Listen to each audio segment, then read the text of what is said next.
This video will begin to discuss the ways of acquiring ownership. Two modes of original acquisition were Occupatio and Specificatio. Occupatio is a method of acquiring ownership of something that was previously owned by no one through occupation. Typically, this was done by capturing a wild animal, which becomes owned by their captor until they escape their control, at which point they revert to being wild again. Escaping their owner's control extends to no longer being able to see the animal, or being able to see it but recapturing it being difficult.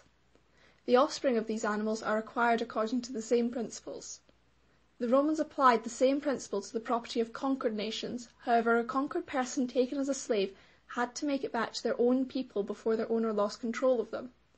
Certain animals had different restrictions. Animals with a homing instinct returned to the natural order when they ceased the habit of returning. To own bees, it was not enough for them to settle on your trees, they had to be hived. Geese and fowl were not held to be wild, and so they were still your property even when you cannot see them.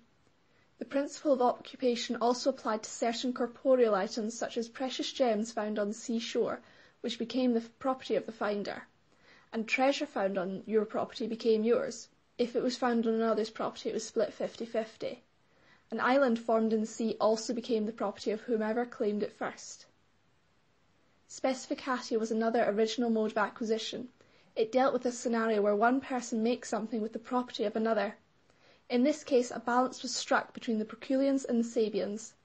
Ownership passed to the maker when the item could not be reduced back to its original state. If the item could be reduced back, then the ownership remained with the owner of the original goods.